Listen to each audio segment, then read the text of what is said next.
Hello, we are on chapter 11 of Morgan Housel's The Psychology of Money. Chapter 11 is reasonable versus rational, and it's about the fact that people are told, you should be a rational investor, you should be rational with your money, but actually that's really difficult for most people, and you're much better off psychologically and in terms of your money being reasonable.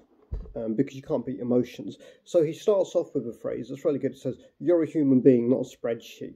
If you want to be entirely rational, you need to be a spreadsheet, but you can't because you're a human being. And then he gives a really, really good analogy, I think, which is about illnesses. Now, there was a guy called Julius Wagner Jauregg a few hundred years ago, when generally anyone who got syphilis died. It had a cure rate of 60%, so 6 in 10 people with neurosyphilis would die. A lot of doctors up until that point had realized that people who are unfortunate enough to get another illness whilst they've got syphilis, they tend to do better than the people who don't get another illness. The other illness brought about fevers, so a lot of people had seen a connection between fevers and recovering from illnesses. But Wagner Jauregg was a little bit crazy. People thought it was a bit crazy, and he was very good at seeing patterns. What other people thought was crazy, he just thought was, bold. So what he started doing is he started injecting syphilis patients with other diseases, malaria, typhoid, whatever he could get in a syringe, I guess. A lot of them died, but then he figured out that if he injected them with a weak form of malaria and then treated the malaria, after a few days of really, really bad fevers, shaking, the kind of thing when you're under the blanket and you're still freezing, and then you're burning up, those terrible, terrible fevers, he could then treat those, and the cure rate for neurosyphilis fell from 6 in 10 to 3 in 10, so that's a big improvement. Eventually, he won the Nobel Prize in medicine. After a lot of people died, but you always brushed it under the carpet. You want to look at the victories. So now, if you look at medicine, it's not really learned from that. What I mean by that is that millions of years of evolution have given mammals, have given humans fever as a way of killing viruses, of killing illness.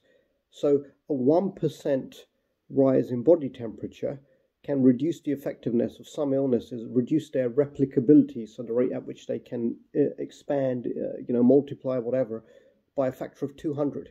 That's massive. That's better than any kind of treatment that medicine can provide. But nobody likes to have a fever. So now in most ICUs, as soon as there's a fever, it's treated.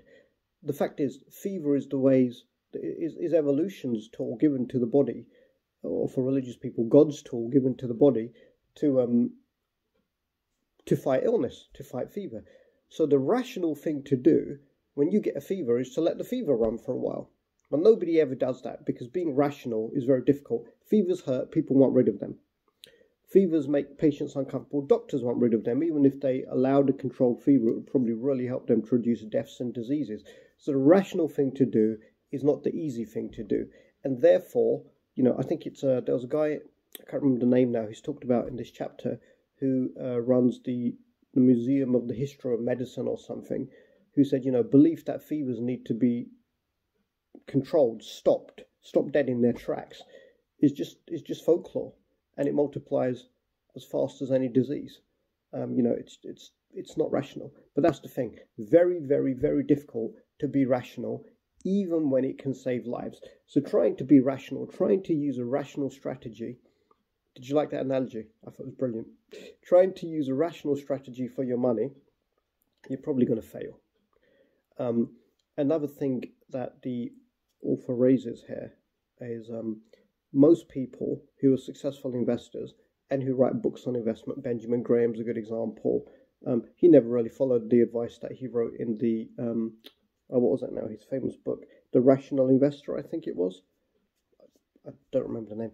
Harry Markowitz was interviewed by somebody. Harry Markowitz was, he won the Nobel Prize for behavioral finance. And he said, he was all about diversification, right? But he said, he built most of his money just investing in stocks and shares. So he didn't follow his own advice.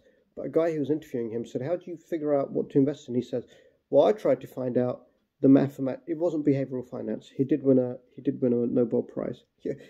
This is how I do this, everyone. I just read the chapter and then I just blurt it all out. Sometimes I make a mistake. The idea is to give you the main concepts, the main ideas, some useful information without you having to plow through all these books and do it in an entertaining, easy to digest manner. I hope I'm achieving that. Leave me a comment if you think I am or I'm not, or any pointers you've got.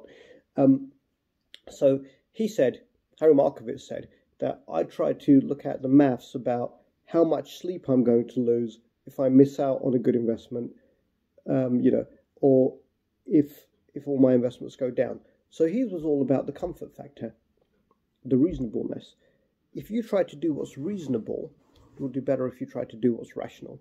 If you can do what's rational, your returns will be better. See? But the problem with doing what's rational is it's difficult. So there were some researchers who figured out that if people start investing in their retirement portfolios with a 2-to-1 margin, so for every pound they invest of their own money, they borrow £2 to invest more, then they'd end up 90% better off than people who just do the normal kind of pension, put in £1 here for every £10 you earn or something. But the problem was, it's easy to get wiped out because with 2-to-1 margin, if the market drops 50%, and it's happened several times, you get wiped out. So then the rational thing to do is, well, the maths work, so what I'll do is I got wiped out yesterday, I'll just get straight back in today with exactly the same strategy, and I'll be better off in 40 years. Never going to happen. Like Mike Tyson said, everyone's got a plan until I punch them in the face. So it's a really good plan, the rational plan, but if you try and follow it, as soon as things go wrong, as soon as you get punched in the face by Mike Tyson, or the market in this case, you're going to fall to bits. You'll never get back up and do it again. Reasonable is much easier. The ideal strategy, the ideal reasonable strategy is one that takes into account factors like, what will my friends think? What will my brother... And there's a social aspect to it, or what happens if the market drops. It's important to have something reasonable because you can stick with something reasonable. It's like a badge of honor, the author says, to say, I'm completely emotionless about my investments. Yeah, bullshit. No, you're not. You're not, right? If you're completely emotionless about your investments, this is for most people. I'm sure there are exceptions, right? The people who are neurologically like everybody else. If you're completely emotionless about your investments, you're still going to feel pain. So if you're involved in a whole bunch of companies, or if you're involved in a whole bunch of commodities or a whole bunch of funds that you're completely emotionless about, you don't care about them, and it starts going against you and you start losing money, you think, oh shit, so this, I'm out. Yeah, that's probably what's going to happen. Pain really, really changes your decision-making process. Not just physical pain, psychological pain, financial pain. The problem with that is the best predictor of success is sticking at something, stickability. Historically, the chances of making money in the US stock markets over one day are 50-50. All right, over a 20-year period, it's 100%. You always make money, but that's because you stick at it for those 20 years. There's people like people who stuck money in investments, just leave it there, and then they look at it, they've forgotten about it. 20-30 years later, they think, wow, look how much money I've got, because they stuck at it. Not knowingly, if they knew about it, then when the market went up and down, they'd be reasonable. They wouldn't be rational and say, it will go up again. They'd be reasonable and say, oh shit, I'm losing money, I'm out. So, lesson of that, if you want some technical how-to advice from that chapter, get an investment strategy or a saving strategy or something you can stick at no matter what. Not necessarily the best one that all the back testing and all the maths will say is the best one, because that's rational. You're not rational, or how he says at the beginning of the chapter, you're a human being, not a spreadsheet. All right, so that's rational versus reasonable. You're probably going to do better with a reasonable strategy with your wealth. That's chapter 11, rational versus reasonable, Morgan Housel's Psychology of Money. There'll be another chapter coming soon.